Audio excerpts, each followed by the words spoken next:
You ever notice how some fringe ideologies, everything from occult groups to extremist movements, they kind of feel the same?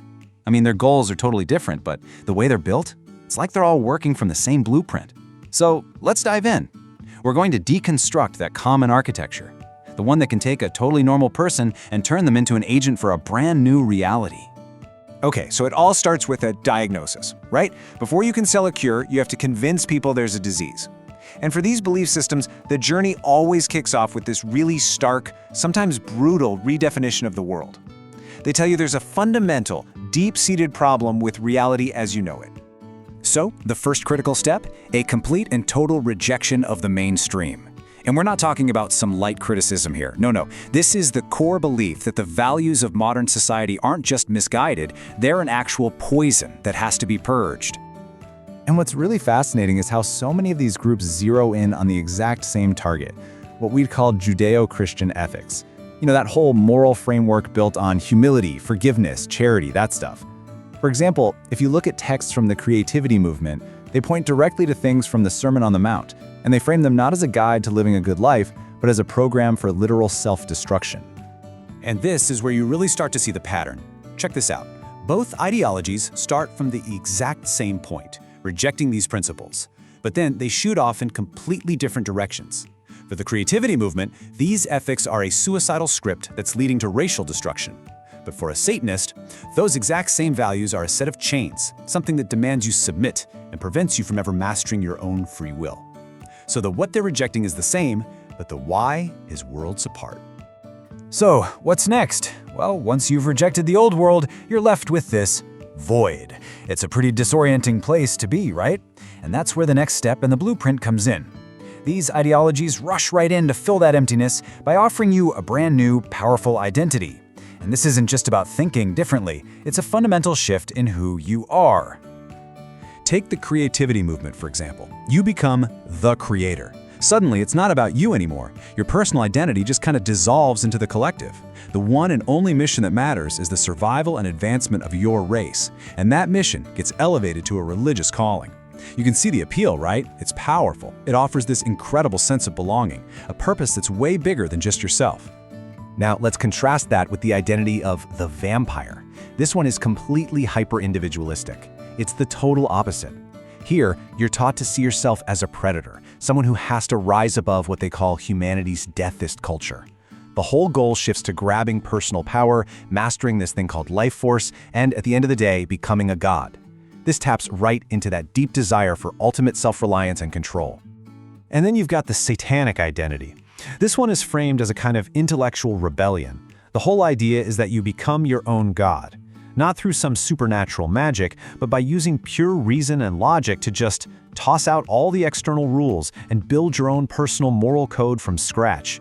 It really plays into that fantasy of having complete intellectual and moral freedom. Okay, so you've rejected the old world. You've got this new identity. But what good is an identity if you can't actually do anything with it, right? So the next layer in this architecture is the toolkit. This is where they give you a set of promised powers and techniques, a way to actually manipulate reality and get what you want. And man, this toolkit is incredibly diverse. It runs the whole gamut, from the totally supernatural stuff like psychic vampirism or baneful magic to harm people, all the way to the purely practical, like mastering your finances or your social life. Just think about the scope of that promise for a second. We're talking about control over everything from the spiritual plane all the way down to your bank account. But it's one thing to be promised all these incredible powers. How does someone actually use them? How do you go from just reading a book to, supposedly influencing events from hundreds of miles away? Well, the answer they give you is practice.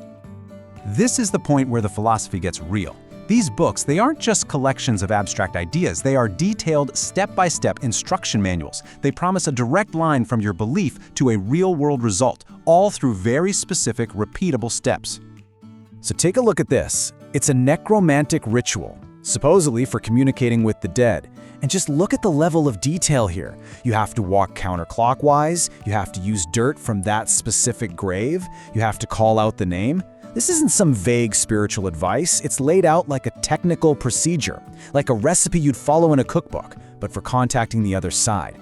Now, these rituals can also be a form of active rebellion. The Black Mass is a perfect example. It's a direct, totally blasphemous inversion of a Catholic Mass, and its purpose isn't just about summoning some dark force, it's about actively spitting on and rejecting the authority of the establishment by twisting its most sacred rituals into an act of pure defiance. And you see this same methodical approach with something like an evocation, which is basically a summoning ritual. You're told exactly what to do.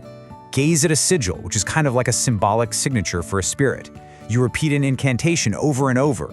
You let yourself get into this state of rapture, almost passing out. And then you issue a direct command. Again, it's a structured, repeatable process that's supposed to connect your will directly to a result. So, okay, we've got a new identity, we've got a toolkit of power, and we've got a bunch of rituals to practice. That brings us to the final piece of this whole architecture. What is it all for? What's the ultimate end game? What's the big prize that makes all this worthwhile? For a movement like creativity, the end game is collective, and it is absolute. The goal isn't just to have influence or power.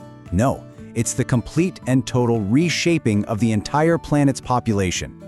The new world they envision is one inhabited exclusively by one group, what they call a final, whiter and brighter world. Now, contrast that with the end game for, say, a black magician. It's completely individual, 100%. The ultimate prize here is total self-mastery. It's about crossing some kind of spiritual abyss to become, for all intents and purposes, a living god. You're not trying to reshape the world for a group. You, the individual, are supposed to transcend reality itself. The vampire's endgame? Well, that's different yet again. It's imperial. The goal here is for a hidden elite, the true masters, to finally drop the whole charade of human freedom and just take open, direct control over the entire planet. It's not about creating a new race, and it's not about becoming a god. It's about enforcing a hierarchy they believe already exists. So there you have it. That's the architecture. Step 1, reject the world. Step 2, forge a new identity. Step 3, get your toolkit for power. Step 4, follow the rituals. And finally, Step 5, work towards that ultimate endgame. This structure is just so effective because it offers things that a lot of people are desperate for. Certainty in a really uncertain world, a powerful new identity, and a feeling of control. And it leaves us with one final question to chew on. When a belief system is engineered this carefully, this methodically, what does that really tell us about its true purpose?